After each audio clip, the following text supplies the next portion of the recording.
Namo tassa bhagavato arahato samma sambuddhassa.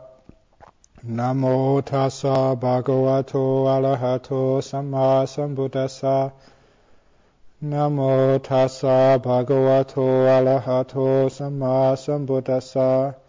Kinang puranang nawang nati sambhavang virata chittayati ke bhavasming te kina bija avirulhi chanda nibanti dira yatayang padipoti. This is now the last month of the Awasa, the rainy season retreat period. And I've already mentioned that the first part of the rainy season retreat I like to talk about methods of calming the mind down, getting into deep meditation, getting the mind quieter, calmer, more clear, more mindful, to be able to sustain the attention. All these trainings of the mind.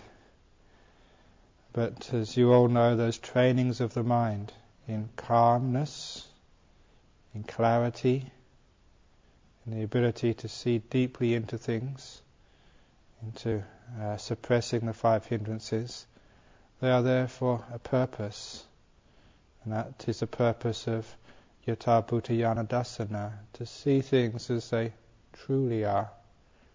Seeing things as they truly are is part of the function of insight. In the last talks of the rainy season retreat, you hopefully see the emphasis change from calming the mind down to more developing the insight practices. It's what happens after the mind calms down, which I'll be focusing on now. What one does afterwards. It's the case that from the development of samadhi, that one sees things as they truly are. But nevertheless, even though this does become an automatic process, it's part of the function of all the teachings which you've heard, all the suttas which you have read. It's part of the result of all of that learning, that after a deep meditation the mind will be inclining and looking in that area to see what those teachings truly mean, and how they match up to the deepest experiences of the mind.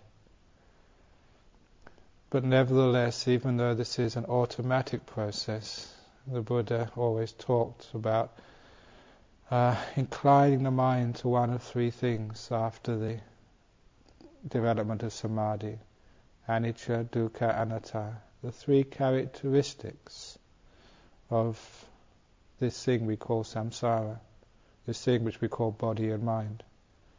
In particular, to use those three characteristics to focus on the five khandhas, or the six sense bases, or the four satipatthanas. These are all the objects on which anicca, dukkha, anatta can play around, can investigate, can uncover and reveal the truth of these things. And I thought it would be a good little plan for me for the next three talks, to spend this talk on talking about anicca, and next week on dukkha, and the week afterwards on anatta. So this talk this evening is on anicca. Anicca, the impermanence, or the uncertainty of things, which was Ajahn Chah's preferred rendering of the term anicca. It's a term which we can see in everyday life, but it's a term which we need to also apply to the deepest experiences of the mind. First of all, that one has to apply it to the khandhas, the five khandhas, and the most obvious khandha is the rupa khandha, the body and all the material things of our world. What anicca teaches you is that nature is going to steal these things from you anyway. They're going to take away your body. They're going to take away your health. They're going to take away your monastery. They're going to take away whatever it is which you delight in or which you hate, both. Anicca, the nature, doesn't really care, has no preferences to what it takes away. And when one contemplates that all of these things, because they belong to nature, nature's got the right to take it at any time. It's got the right to take your life in any moment. It's got the right to take your health. It's got the right to take your money, your children, your house at any time, because that's what anicca means. All these things are subject to disappearance. The word nicca, which is the opposite of anicca, I always like to learn my Pali, not so much from the dictionaries, but I like to learn a lot of Pali from the Vinaya, because there the Pali words were used in concrete experiences of life. And there was a type of meal offering called nicca bhatta. Bhatta means meal. And the nicca bhatta meant somebody who would come either every day or once a week or on the Uposatha days. There's many people in this monastery being nicca bhatta. Every Tuesday, every Wednesday, every Thursday, whatever day of the week it is, they come regularly. That's called nicca bhatta. It's a constant, regular, repeated, something you can depend upon. And this is the opposite of anicca. What the Buddha was saying with the word anicca is these things aren't constant, that you cannot depend upon them. They are unreliable. And that uncertainty, unreliability, inconstancy is this other aspect of anicca which is well worth reflecting upon. This body is unreliable, inconstant. Any material possession is unreliable, inconstant. You should not look for security in this body. Should not look for security in a health fund or a pension. Should not look for security in your possessions. Each of these things is going to be taken away from you at any time. It's uncertain, not dependable. This is what the word anicca means. What that perception, that realization does is actually to first of all help along the letting go, the lack of attachment, the ability to renounce things. You're going to have to get rid of them anyway. Why not renounce them now? Why not, as Ajahn Chah used to say, like the glass when you first receive it, it's already broken. It's of the nature to be broke. When a baby is born, it's of the nature to die. It has death written all over it. And so when one sees that at the very beginning, that your glass, your cup, is already broken, then again you don't attach to broken things. You just, when it does break, there, we used it, it's gone, finished. This is the way to use our requisites, to use our body, to realize in that deep sense it's already dead. It's got the nature of death in it. Like death is something already lurking in the parts of the body. There are parts of the body which are dying every moment. Cells are dying and they're getting excreted through your urine or feces or whatever. The skin is flaking off, the hair needs to be shaved or cut. Things are dying all the time in this body. It's got death all over it. And seeing it in this way, we're seeing the uncertainty, unreliability of our own body. And how much more should we look at the lack of dependence on another person's body? Unreliable. You can't gain any happiness or pleasure from another person's body. The Buddha used to say, apasukha bahu dukkha. Small amount of happiness, big amount of suffering. You can apply that to everything concerned with rupa, khandha. When you start to contemplate this on your body, on these arms and these legs, if you contemplate it fully, you can see just this whole body is already fading away. You get nimittas coming up in the mind. Nimittas are just ways that perception is telling you that the practice is working.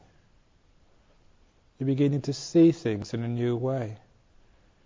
Because of the inclination of the mind to investigate impermanence, it starts to see these things disappearing, fading in front of your eyes. It's just a nimitta, that's all. It's just a meditation experience. It's just perception, seeing what Ajahn Chah said he saw, just a broken crack in the glass which everyone else thought was whole. That's what perception does. It sees the nature of things. And so seeing the crack in this body, seeing the death in this body, seeing the fading away in the body, seeing the impermanence in the body, it means we can use this, but ready at every moment to give it away. And the same with our health, which is part of Rupa Khandha. Knowing that this health has always got its cracks in it. Diseases are constantly present in the body, just waiting for a time of weakness. A time when karma, bad karma from the past, can have an opportunity to express its fruit. It's just the law of nature happening, that's all. Knowing that this body is always open to disease at any moment. It's like the cup has always got a crack in it. What it means, if you know that a cup has got a crack in it, you look after it. You know that it's always reminding you how vulnerable it is, so you make use of it to drink your tea. When it does crack, it's gone. We always expected that. The body should never be seen as anything substantial. Other people's bodies, not substantial. If you can do that practice with your own body, then it should overcome the lust for somebody else's body. If you can do that reflection on anicca to possessions, it should drop the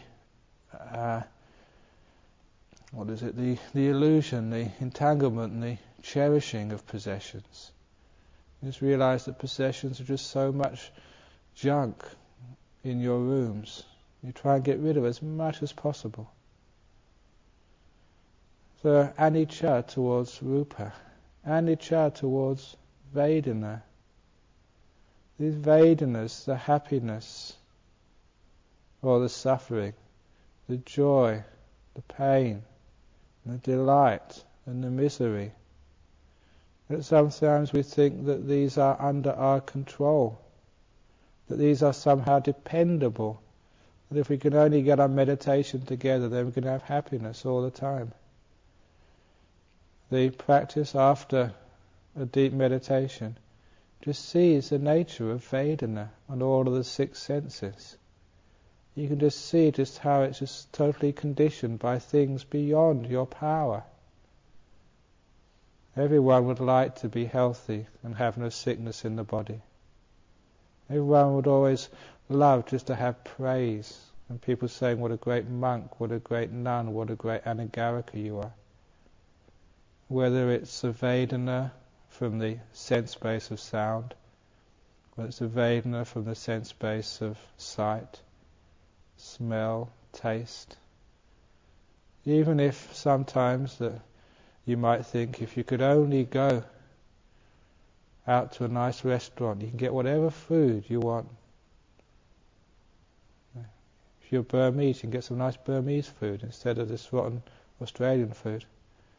You can get some English food, you can get whatever food it is you really like. But all of those Vedanas which come from that, they're never satisfying. They're gone in a moment. Taste, especially if you eat fast like I do, it just goes so quickly. So anicca, so impermanent. It's undependable, it's uncertain. You never know what it's going to taste like anyway.